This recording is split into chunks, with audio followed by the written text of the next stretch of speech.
O Silvio estava dando uma olhadinha ali no Facebook, no YouTube também. As pessoas querem fazer a mesma pergunta que a gente recebeu aqui do Sidney Sobreiro, que é um complemento ao que o senhor já falou.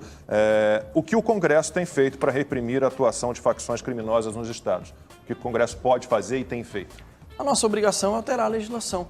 Veja, esse exemplo aí do cangaço, aí dessa ocorrência de Araraquara. A nossa tentativa no Congresso, nesses 2 anos, foi equiparar esse tipo de crime, de furto a caixas eletrônicos utilizando explosivo, ao crime de terrorismo. Mas posso fazer um parêntese, capitão? Claro, se eu estiver equivocado, o senhor me corrija, tá? A impressão que eu tenho, e eu acompanho a atividade legislativa há um bom tempo, é que esses projetos, eles já param na comissão, eles já param na origem. Se eu estiver errado, você me corrija. Eles não chegam nunca ao plenário. Então, porque essa militância ideológica dos partidos de esquerda, e eles têm, quando tem ali a eleição do presidente da Câmara, tem também a escolha de que partido indica deputado para qual comissão. É isso. E eles já minam essas comissões justamente para que esses projetos morram ali, embrionários. Você está parcialmente correto. Eu vou te trazer uma informação. Isso acontecia em legislaturas anteriores. Eu acho que a esquerda nem tem toda essa força hoje em dia, né? Infelizmente tem por nas causa... comissões. Infelizmente tem, porque o combinado da esquerda para apoiar o Rodrigo Maia foi justamente essas pautas não deixar pautar no plenário. Nas comissões a gente avançou muito. Eu fui vice-presidente... Mas o pacote anticrime foi pautado, foi votado. Ele foi destroçado, né? Ele foi completamente desidratado. Sim, mas aí é o processo legislativo, né? A gente vive numa democracia, que a gente vai fazer. Também concordo em partes, Amanda. Você tem razão em partes do que você fala. Mas o que o Silvio falou, nas comissões a gente conseguiu um êxito muito grande. Só que o regimento interno da Câmara dos Deputados fala o seguinte: o que vai ser pautado no plenário é um poder absurdo na mão do presidente da Câmara, e com o Rodrigo Maia, infelizmente, nenhum projeto de lei significante para a segurança pública foi pautado. Nas comissões avançamos. Eu fui vice-presidente da Comissão de Segurança Pública, mas parava no plenário, não era colocado para votar. Eu não ligo de perder na votação. É isso que a Amanda falou, por isso que eu falei concordo em partes. Democracia existe para isso. Eu não ligo de perder no voto, mas vamos votar. Vamos ver a população pressionando os deputados, que o deputado morre de medo de rede social. Aqueles que defendem esse tipo que idolatram o bandido.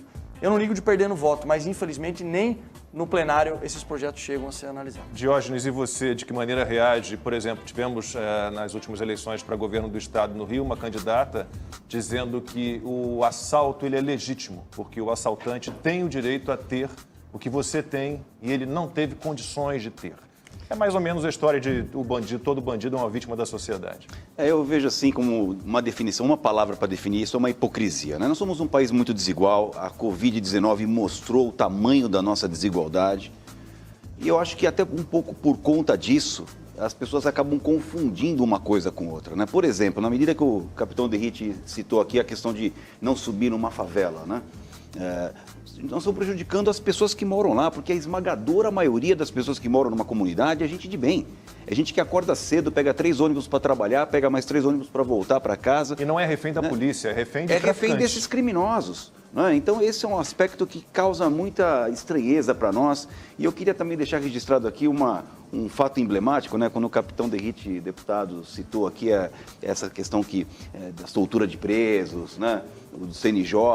Vocês não podem imaginar como repercute para um policial que está na linha de frente ver um sujeito como o Adriano sair pela porta da frente e desaparecer, né? Um sujeito com toda a sua periculosidade, com todo o seu poder econômico, autorizado pela justiça. Eu acho que só cabe uma ponderação. Eu entendo quando vocês falam, eu acho que ninguém tem que vitimizar criminoso nem nada. Acho que existe essa questão social, são questões diferentes, mas talvez ela esteja na raiz também dessa criminalidade de jovens que moram na periferia ou moram nas favelas, que não têm acesso a determinados bens e acabam sendo cooptados por essa organização criminosa. Então, acho que existe essa frente de batalha também, como existe a frente de batalha de impunidade. Eu acho que são frentes de batalha que podem andar concomitantemente, podem caminhar juntas e são frentes de batalha diferentes. Acho que a gente não pode atuar só numa, né? Falar impunidade, não. Tem que se trabalhar na questão social também e da desigualdade social, como o Diógenes levantou aqui, que está na raiz, sim, da falta de oportunidade de muitos desses jovens que acabam cooptados pelas organizações criminosas, se não nas favelas ou na periferia,